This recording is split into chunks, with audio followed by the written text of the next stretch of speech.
cost of living, affordable housing to create enterprise, jobs, and dignified dwellings, universal health coverage for a healthy, productive nation, and digital transformation to create e-commerce, create jobs, and make government efficient, effective, and accessible, especially government services. Also, fintechs, including the Hustler Fund, have benefited from the space around technology and the digital transformation.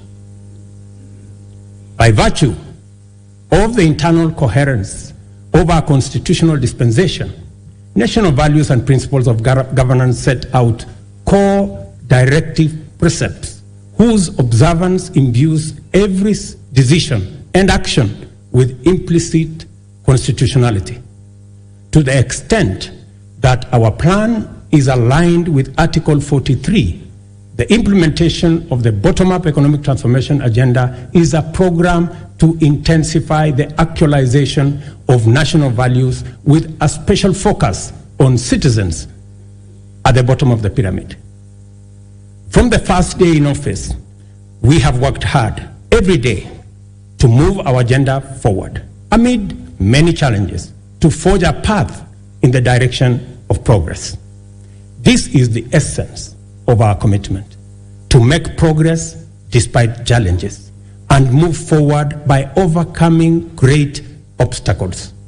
We must never be defined by our problems, and Kenya's destiny cannot be derailed by our challenges. Honorable members, the cost of living is not an abstract phenomenon. It is a reality experienced by households, which can be addressed through practical action and effective measures. One of the most salient interventions in addressing the high cost of living is the strategy to support agricultural production throughout the sector, ranging from food and cash crops as well as livestock value chains.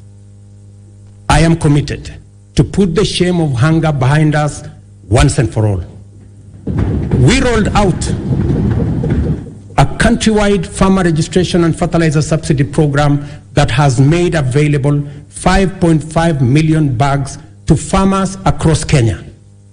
We have progressively reduced the cost of fertilizer from 6,500 to 2,500, increased maize acreage under production by an extra 200,000 acres this year, and enhanced maize production by an additional 18 million bags this year.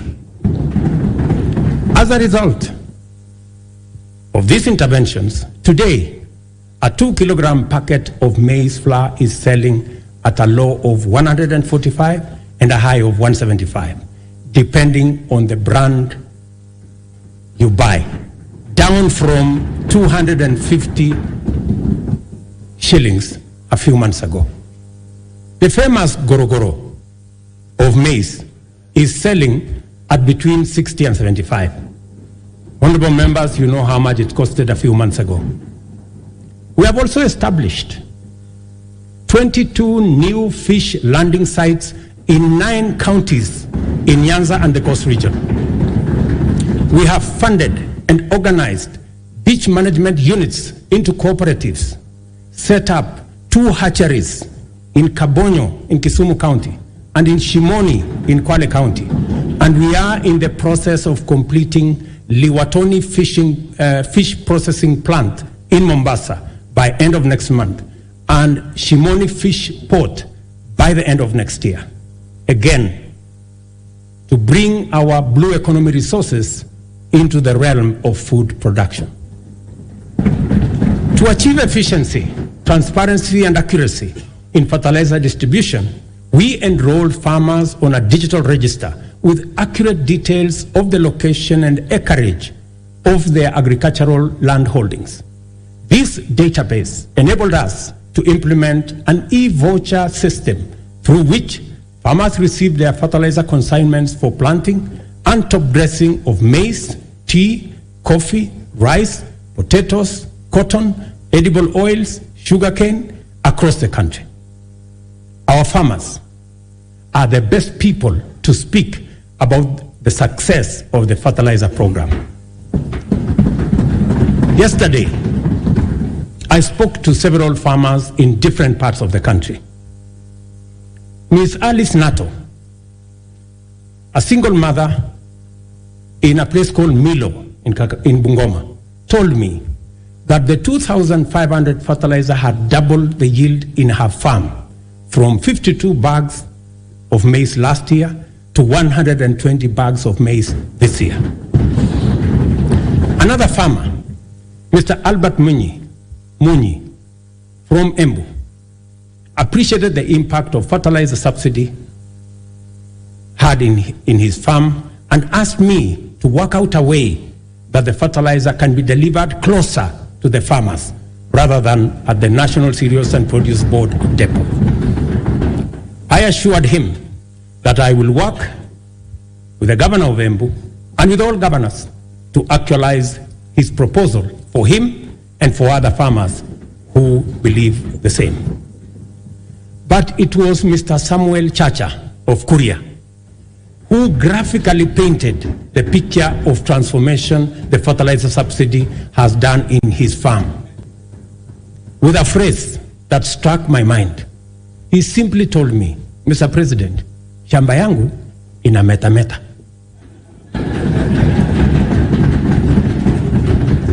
Further, we have made adequate arrangements, including investment in necessary infrastructure to facilitate post-harvest management and to prevent post-harvest losses. 17 certified warehouses jointly managed by the National Cereals and Produce Board and the private sector owners with a combined capacity of 365 metric tons or 4,090 kilogram bags have been prepared in the maize growing areas. The National Cereals and Produce Board shall provide a subsidy maize drying service to farmers at a fixed cost, as was announced by the Minister, of Kenya shillings 70 per bag, which is a significant improvement from the previous rate of Kenya shillings 350 per bag. Yesterday again, the first consignment of the 100 mobile dryers this House facilitated my administration to buy for use by our farmers. I announced to you yesterday the first consignment of the dryers docked in the country. Additionally, we are enhancing dairy productivity for better farmer returns. The government, working with milk processors, and I had a long conversation with them in Nakuru, we are mapping the country to ensure coolers are supplied where they are needed. Soon, farmers will be paid based on milk quality, boosting incomes, and they can also enjoy global market access. Our reforms in the coffee sector are bearing fruit, with our farmers set to earn 4 times advance pay for their crop from a low of 20 to now Kenya shillings 80, following the allocation of Kenya shillings 4 billion from the Coffee Cherry Fund that was ably facilitated by this House. Coffee reforms regulations will give farmers the necessary representation and weight at the national coffee auction. It is my intention to make sure that the auction operates with farmers at the center of it. These measures are expected to aid ongoing efforts, including expanding production to new counties and double coffee output in the next 4 years. The government of Kenya is currently restructuring public sugar mills, expediting the leasing of 5 companies for rehabilitation and expansion to boost industry competitiveness before the COMESA sugar safeguards expire.